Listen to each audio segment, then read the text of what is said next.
Hi, I thought I should give you guys a quick update. I'm currently hiding in plain sight here in the food court at the Eaton'sCentre in the downtown of the Big Smoke. That's Toronto for you non-Canadians. Since I got here, I've been staying at cheap hotels, but never more than one night in each place. So I've been able to stay one step ahead of them, because they know I'm here. I've been spending a lot of time in research libraries, looking for examples of the night floaters in history and folklore, to see if I can find out their origins, and any weaknesses they may have. And I found some interesting stuff, which I'll tell you about when I get back. It was okay for a few days, but late one afternoon, I noticed a guy following me. I was sure I'd glimpsed him once or twice during the last few days. He had the look, skinny, dark, and clean, wearing old ratty clothes that really stood out on Tony Bay Street.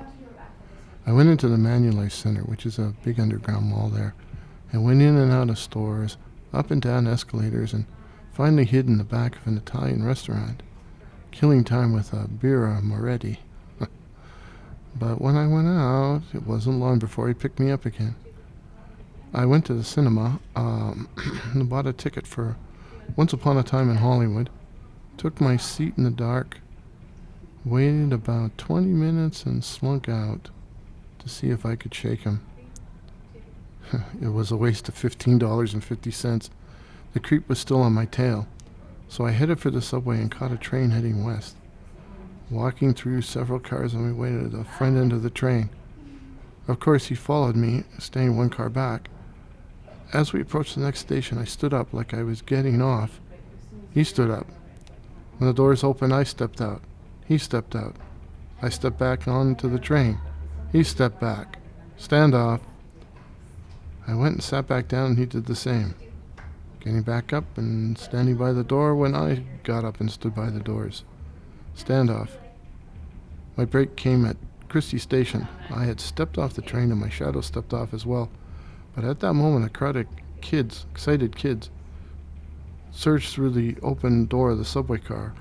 The creep had to sidestep them to get onto the platform, and as he did, I dived back into the train, ducking down out of sight. The creep looked around frantically for me, but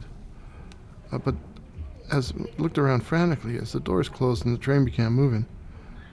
Once I'd realized I escaped, I know I shouldn't have done this, but I stood up and waved at him like Fernando Rey in that old film, The French Connection. I don't think he thought it was funny. Most fugitives would have got out at the next stop, but I hung on to the end of the line. It's a long, boring ride, but I was too excited to notice. I then caught the next train back into the heart of the city and alighted at a quiet station near the university.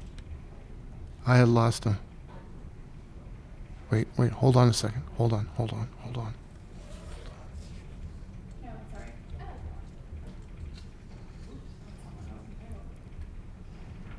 It's okay, it was a false alarm. So like I say, now I'm here in the Eaton'sCentre. You have to excuse all the background noise. It's not as bad as it was a while ago. But I wanted to give you guys an update on what's been happening to me. I plan to be moving on soon. I will sign off now as I've been here in the food court a bit too long. I try to keep moving in public.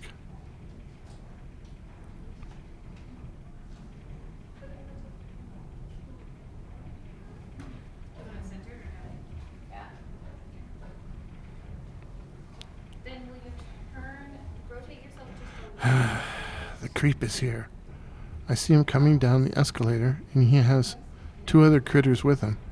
An extremely thin man, all in black, and a chunky woman with black lipstick and a 5 o'clock shadow. Shit. I can see them scanning the room.